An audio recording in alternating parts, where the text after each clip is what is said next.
पैसा खूब कमाना चाहिए। पैसा कैसे कमाया जाए?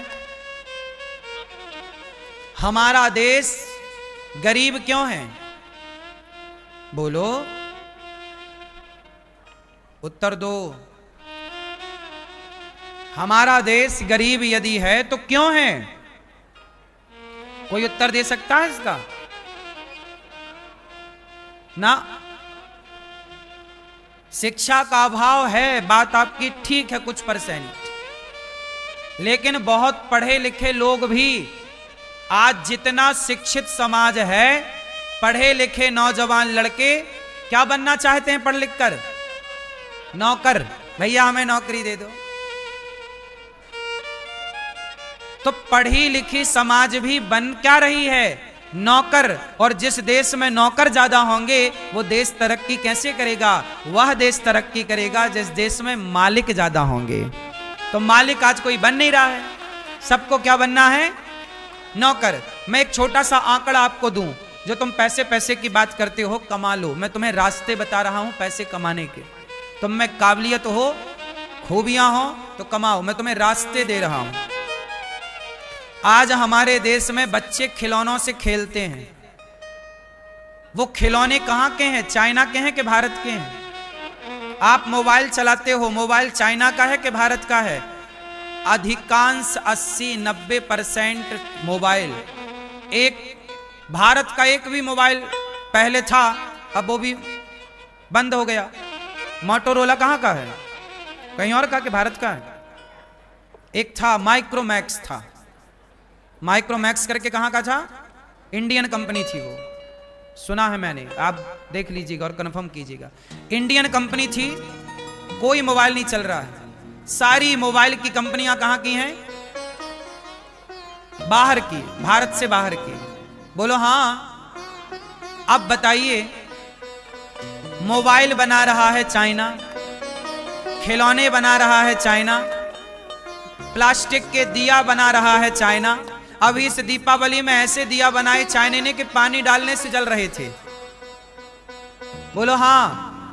पानी डालो तो उसकी लाइट जल रही थी, क्योंकि अर्थ में लगाया ना उसको पानी से। क्या लॉजिक लगाया उस आदमी ने? सोचिए, दीपावली तुम्हारी पर दिया चाइना के, होली तुम्हारी रंग चाइना के, हाँ या ना? दीपावली तुम्हारी झालर लाइट चाइना की, बच्चे तुम्हारे खेलेंगे चाइना के खिलौनों से। तुम्हारे पास है क्या? सिर्फ गाना है, हमें नौकरी नहीं मिल रही है, नहीं मिली तो आत्महत्या करके टैं, नंबर कमाए टैं, मर गए। इससे बड़ी नालायक की मूर्खता होगी कहीं? तुम्हारे पांव, तुम्हारी सबसे बड़ी जो मूर्खता है वो सबसे पहले अपने दिमाग से ये कीड़ा निकाल दो कि तुम्हें नौकरी करना है। अपने दिमाग में ये, चाइना कहां गा रहा है कि हम बेरोजगार हैं? सब बना रहा है वो। हमारे देश में एक मोबाइल नहीं बन रहा है। दूसरी कंपनियां यहां बना रही हैं तो ठीक है बना रही हैं, लेकिन वो है थोड़ी हमारा प्रोडक्ट। आज गूगल हाथ उठा ले, ना दे तुम्हें सर्विस तो सारी बैंकें डब्बा हो जाएंगी। बोलो हाँ। चाइना के पास खुद का गूगल है, चाइना के पास खुद का यूट्यूब है, चाइना के पास खुद का सॉफ्टवेयर है। भारत के पास क्या है? केवल गाना, रोजगार नहीं है। तुम्हें कुछ करना ही नहीं है। तुम्हें बाप के टुकड़ों पे पलना है, सिगरेट पीनी है, शराब पीनी है, और बाप की जमीन जायदाद बेच बेच के गाड़ी खरीदनी है, और दिखाना है दुनिया को, जी मैं बड़े बाप का बेटा हूं। खाक बेटा हो। बड़ा वो है जो 4 लोगों का चूल्हा जला रहा है, मतलब नौकरी दे रहा है 10 लोगों को, वो बड़ा है। यदि आप नौकरी लिए बैठे हो तो आप बड़े नहीं हैं। देश को बदलना है तो अपनी सोच को बदलो। सोच उद्योग वाली होनी चाहिए, सोच व्यापार वाली होनी चाहिए। हम सेल्फ डिपेंड बने, आत्मनिर्भर बने। हम नौकरी क्यों लें भाई? पढ़े लिखी जनता नौकरी चाहिए। अरे नौकरी वो करें जो अनपढ़ हैं, नौकरियां उनके लिए होती थी जो कम पढ़े लिखे। बोलो हाँ। अब तुम इतना पढ़ के भी जॉब, ये जॉब अब कुछ नहीं है, सीधा नौकर है। अब नौकर शब्द अच्छा नहीं लगता तो जॉब कर रहे साहब, खाक नौकरी, नौकर हो तुम एक नंबर के। ये जॉब आप तुम छिपाने के लिए कर रहे हो ताकि तुम पर्दा डाल सको। नौकर हो एक नंबर के, मालिक बनो साहब, मालिक। पढ़े लिखे हो ना, मालिक बनो। अरे भैया विडंबना ये है कि आज छोटा 10वीं क्लास का लड़का है, देखना भारत का माइंड सेट कहां है। मैं भागवत सुना रहा हूं, बात अर्थ की आई तो अर्थ की बात कर रहा हूं, ये भी भागवत का विषय मान लेना। सुनो हमारे देश का माइंड सेट कहां है, जरा सुनना। 10वीं क्लास के लड़के से पूछ लो आप, 12वीं क्लास के लड़के से पूछ लो आप, 8वीं क्लास के लड़के से पूछ लो, बेटा क्या बनोगे? मैं नौकरी करूंगा। भारत के 99% लड़कों को उनकी मां, उनका बाप, बेटा ज्यादा नंबर लाओ, नौकरी करना है, नौकरी करना है, नौकरी करना। सारी जिंदगी पाठ क्या पढ़ाया? नौकरी नौकरी नौकरी नौकरी नौकरी। सेट क्या हो गया कि भैया नौकरी ही बनना है। एक काम करो, जंगल के शेर को पकड़ो और पिंजरे में डाल दो। जंगल के शेर को पकड़ो और पिंजरे में डाल दो और 2 साल तक उसे पिंजरे में रहने देना, उसे मांस देना, उसे खाना पीना देना, और 2 साल बाद छोड़ना जंगल में। वो शेर जिंदा रहेगा कि मर जाएगा? बोलो जोर से। क्यों? क्योंकि पिंजरे में रहने की आदत हो गई, बने बनाए मांस को खाने की आदत हो गई और खुद का शिकार करने का टैलेंट भूल गया। ये नौकरी वही है, पिंजरा। तुम करोड़ भी कमा सकते थे पर कमा रहे हो केवल 20,000, केवल 50,000, केवल 1 लाख। करोड़ों भी कमा, अडानी अंबानी सोचते कि यार नौकरी कर लो, कर रहे होते नौकरी। तुम शेर हो। शेर 2 तरह का होता है, एक पिंजरे का और एक जंगल का। पिंजरे का शेर जो 2 साल 4 साल पिंजरे में रह चुका ना मेरी मां, वो मालिक के टुकड़ों पर पलने लग गया। अब वो शिकार करने का टैलेंट, ये प्लानिंग है। लोग कमाते हैं साहब अपने लिए, हमने भी प्लानिंग की, हमने भी काम किया। हम आपकी तरफ पढ़े लिखे तो नहीं है, लेकिन हमने समाज के लिए सोचा और हमने उसे किया। हमने केवल हवा में लठ नहीं मारे कि केवल बताएं, बातें करें। हमने पहले किया, करके आपको दिखाया और अब बताने बैठे हैं। पहले नहीं बताए हम कुछ, हम वो भी प्रसंगवश आपको बता रहे हैं ताकि आपके नौजवान लड़के समझें, छोरा छोरी समझें। हम भी नौकरी करते, हम भी नौकरी के पीछे भागते नहीं। आप जिस फील्ड में हैं, जो काम करते हैं उससे बेहतर करो। बोलो हाँ कि ना? इसलिए अपने लिए सोचकर काम ना करना, समाज के लिए सोच के काम करना, राष्ट्र के लिए सोचकर काम करना। अनिरुद्धाचार्य मानता है कि गौरी गोपाल की सेवा से भारत माता की सेवा हो रही है। बताओ, पूरे भारत की माताएं गौरी गोपाल में रहती हैं। एक भी राज्य ऐसा नहीं है भारत का जहां की माता गौरी गोपाल में ना हो। बोलो हाँ। हर प्रदेश की माता गौरी गोपाल में है, तो एक तरह से पूरा भारत है कि नहीं? बोलो हाँ। पूरब से पश्चिम, उत्तर से दक्षिण। अब ये सेवा है, तो अर्थ कमाना, पैसा कमाना बड़ी बात नहीं है, एक अच्छी प्लानिंग की जरूरत है। और जो लोग कहते हैं ना कि पैसा कमाने के लिए, व्यापार करने के लिए, महाराज जी बिजनेस करने के लिए पैसा हो ना, तुम फिर गलत चले गए। व्यापार करने के लिए, बिजनेस करने के लिए पैसे की नहीं, दिमाग की जरूरत है। बात सही है कि गलत है? जो लोग कहते हैं कि व्यापार करने के लिए पैसे की जरूरत है, उनके पास दिमाग कम है। व्यापार पैसे से होता तो हर पैसे वाला व्यापारी हो जाता। क्यों जी? यदि व्यापार पैसे से होता तो हर पैसे वाला व्यापारी होता। बोलो हाँ। इसका फंडा है। अब इसके डीप पे मैं ना जाऊं, आपको इशारा कर दूं कि व्यापार करोड़ों से शुरू नहीं होता साहब, 1 रुपए से व्यापार होता है। एक सीढ़ी से दूसरी सीढ़ी मिलती है और दूसरी से तीसरी। आपको चलना आना चाहिए, बस स्टेप बदलना आना चाहिए, बस समय के रुख के साथ चलना सीख लो। पार्ले जी बिस्किट है तो बिस्की किट। लेकिन एक उदाहरण आपको दे रहा हूं, तब भी 5 रुपया का था जब हम छोटे थे। बोलो हाँ। आज भी 5 रुपए का है जब हम आपके बीच में हैं। बोलो हाँ। क्या है ये? 5 रुपए से कर रहा है कि नहीं? कब से कर रहा है? करने वाला चूना बेच रहा है। 1 किलो चूना की पुड़िया बनाता है 100 और 1-1 रुपए की बेच देता। 10 रुपए का चूना खरीदता है और पुड़िया में पैक करता है। 100 पुड़िया बनाया, 100 रुपए हो गए। हो गया व्यापार। 1 किलो टमाटर खरीदा 10 रुपए का, घर ले जाके 15 रुपए का दे दिया। हो गया व्यापार। काम करने वाला टमाटर बेच के व्यापार कर सकता है, काम करने वाला चूना बेच के काम कर सकता है, काम करने वाला 1 रुपए से कर सकता है, ना करने वाला करोड़ों लगा के भी बर्बाद कर देता है। इसलिए खेल किसका है? पैसे का कि दिमाग का? बोलो। इसलिए खोपड़ी ठीक करो अपनी।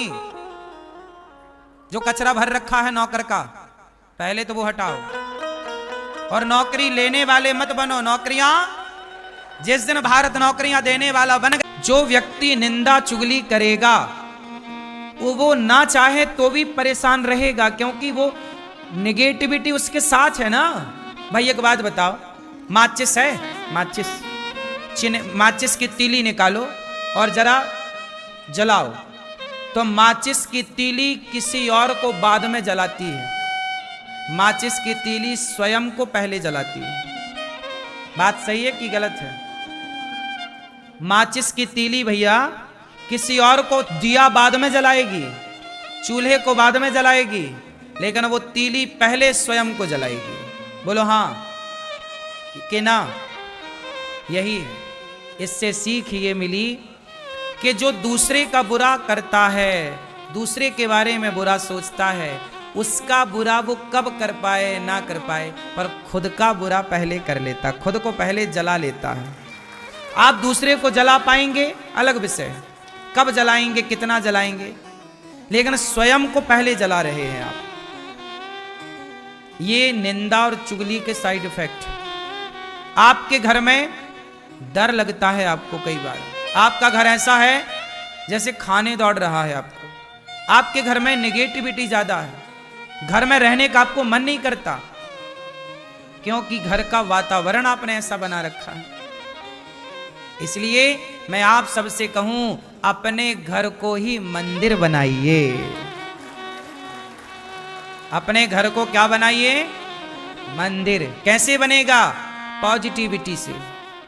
कोई गलत बात ना करिए, ना गलत बात करने वालों को घर में कोई आए तो उसका स्वागत सत्कार ऐसे करिए जैसे भगवान का सत्कार हो रहा। किस घर में भगवान होते हैं? मैया, किस घर में भगवान होते हैं? जिस घर में अतिथि का स्वागत सत्कार होता है, उस घर में भगवान होते हैं। अब क्या हो रहा है घरों में? आज 90% घरों में, खासकर स्त्रियां, माताएं, यदि 4 लोग आपके घर में आ गए तो कुछ माताएं, सब नहीं, कुछ स्त्रियां तो बड़ी प्रसन्न होती हैं। अरे हमारे द्वार अतिथि आए, रिश्तेदार, आओ भैया आओ, क्या लेंगे? चाय लेंगे, कॉफी लेंगे, आओ आओ बैठो। अंदर से प्रसन्नता है कुछ स्त्रियों को कि मेरे घर मेहमान आए, मेरे घर अतिथि आए, मेरे घर साधु आए, मेरे घर ब्राह्मण आए, मेरे घर कन्या आई। कुछ लोग भीतर से खुश हो जाती हैं महिलाएं और पुरुष, अरे मेरे घर तो अतिथि आए, आओ क्या खाएंगे, ये खाओ ये खाओ ये खाओ, तुम्हारे लिए ये बनाएंगे, खाओ पियो।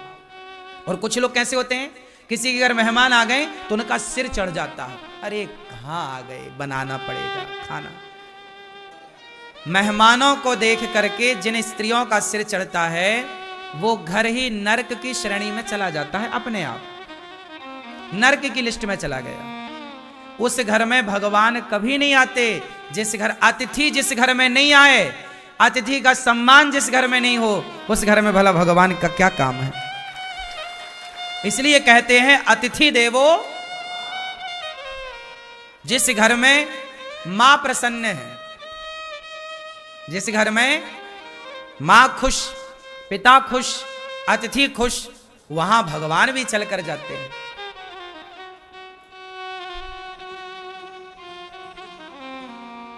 सही है। इसलिए मेरी मां तुम गृहस्थ हो। वो स्त्रियां अच्छी नहीं होती जो अतिथि को देखकर मुंह बनाती हैं। वो स्त्रियां परम सौभाग्यशाली होती हैं। उन स्त्रियों से घर की शोभा होती है जो स्त्रियां अतिथि को देखकर प्रसन्न हो जाएं कि आज हमारे को भगवान ने सेवा करने का मौका दे दिया है, किसी को आज भोजन बना के खिलाने का अवसर दिया। अपना तो तुम रोज खाती हो, रोज बनाती हो, लेकिन जो किसी और के लिए बनाए खिलाए, साधु संत, दीन दुखी, ब्राह्मण, कन्या, तब ना आपके घर में अतिथि के रूप में भगवान ना जाने किस रूप में नारायण मिल जाए। इसलिए स्त्रियों को कैसा होना चाहिए, इसलिए मैंने आपको कथा सुनाई कई बार कि माता यशोदा पिछले जन्म में धरा थी। माता यशोदा पिछले जन्म में कौन थी? क्या नाम था उनका? धरा। माता यशोदा पिछले जन्म में धरा थी और वो संतों की सेवा ही करती थी। कोई आए द्वार पर तो खिलाती, और काम क्या करती? जंगल की लकड़ियां काटती। पति पत्नी दोनों। तो कैसा? माता धरा ने कहा कि आप अतिथि हैं और आपके लिए भोजन था नहीं। मैं पैसे उधार मांगने गई तो उसने उधार दिया नहीं, कहा कि पहले अपने स्तन दो, तो मैंने अपने स्तन उसे दे दिए। चमड़ा ही तो चाह रहा था तो मैंने चाकू से काट कर अपने स्तनों को उसकी हथेली में रख दिए। भैया तू ले, स्तन चाहिए ये, और पैसे लेकर मैंने भोजन आपके लिए तैयार किया। पूरा शरीर खून से भरा था माता धरा का, साड़ी पूरी गीली। अब सोचिए इतना घाव हो जाए तो कितना दर्द, जिसके पूरे स्तन काट दिए जाएं चाकू से, उस स्त्री को कितना दर्द होगा। तुम्हें जरा दूध पीने में बच्चा जरा दांत गड़ा दे तो तुम चिल्ला जाती हो कि कितना जोर से बच्चे ने काट दिया। चीख लेती है स्त्री। बच्चे यदि काट दे मां के स्तन को, और चाकू से ही काट दिया, और धरा मां ने अपने हाथ से, कितना दर्द होगा। पर वो सारा दर्द किसके लिए सहा? कि अतिथि भूखा ना जाए। जब यह निष्ठा अतिथि के लिए होती है तब उस अतिथि के रूप से भगवान प्रकट हो गए। माता, मैं तुम्हारी परीक्षा लेने आया था। उस समय आया जब आपके घर में अन्न का एक दाना नहीं था। आपका मैं बहता हुआ लहू देख रहा हूं, खून देख रहा हूं। अगले जन्म में मैं आपका दूध पीकर आपका ऋण चुकाने आऊंगा। वही धरा यशोदा बनी और जगत के पालनहार परमात्मा को माता धरा की संत सेवा का ऋण चुकाने के लिए कृष्ण बनकर उनकी गोद में लेटकर माता का दूध पीना पड़ा। पैदा हुए देवकी से, प्रकट भय प्रकट कृपाला तमद्भुतम बालकमं मुजेक्षणं चतुर्भुजं शंखगदायुधायुधम। प्रकट भय देवकी से, पर दूध किसका पिया? देवकी माता का दूध नहीं पिया श्री कृष्ण ने। क्यों? पी लेते ना थोड़ा सा? नहीं, माता का पीना है दूध, क्योंकि पिछले जन्म का ऋण चुकाना है। ये देखो, मेरा भगवान भी उनका ऋणी हो जाता है जिनके द्वार से कोई भूखा नहीं जाता। ध्रुव के लिए आपको बताऊं, ध्रुव जी किस लोक में रहते हैं? बोलो, ध्रुव जी कहां रहते हैं? ध्रुव लोक में। जैसे ब्रह्म लोक है, मृत्यु लोक है, स्वर्ग लोक है, ऐसे ध्रुव जी जहां रहते हैं उस लोक का नाम है ध्रुव लोक। ध्रुव लोक, ध्रुव जी के पहले वह लोक बैकुंठ था। पहले भगवान नारायण वहीं रहते थे, पर भगवान नारायण ने अपने लिए बैकुंठ अलग बनाया और अपना घर ध्रुव जी को दे दिया। देखो, ये भक्ति की ताकत है, ये प्रेम की ताकत है। ध्रुव लोक जो है वह बैकुंठ ही था और है। पहले भगवान श्रीमन नारायण वहीं रहते थे। फिर जब ध्रुव जी की तपस्या देखी, कहा पुत्र मैं तुझे अपना घर देना चाहता हूं। अपना गिफ्ट कर दिया भक्त को, और अपना दूसरा फिर भगवान ने बैकुंठ बनाया। तो भगवान अपना घर देने को तैयार हैं। यही तो पूछा किसी ने राम से कि राम, आपने अयोध्या का राजा बना दिया भरत को, आपने विभीषण को राजा बना दिया लंका का। आपने विभीषण को लंका का राजा बना दिया।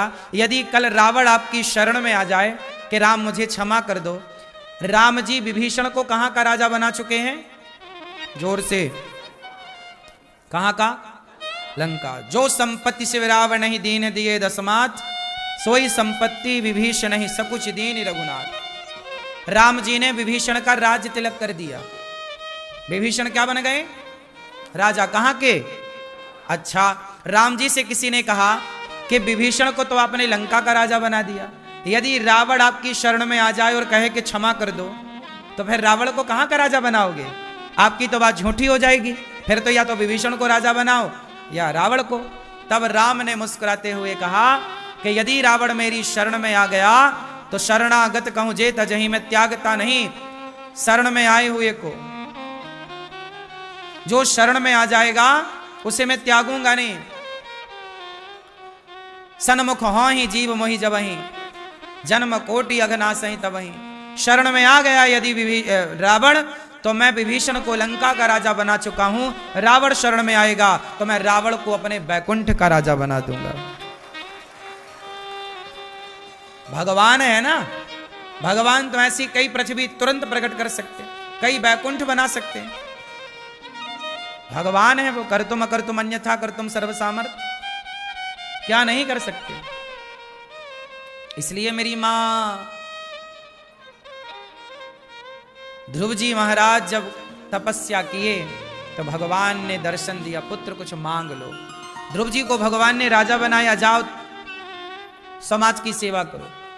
भगवान मिल भी जाए आपको, सुनो ध्यान से, भगवान आपको मिल भी जाए तो भगवान आपको मिलकर यही कहेंगे, जा मैं तुझे धन धान्य दे रहा हूं, जा तो दीन दुखियों की सेवा कर। दीन दुखियों की सेवा करने से ही भगवान मिलते और प्रसन्न होते हैं, ये मान लो आप।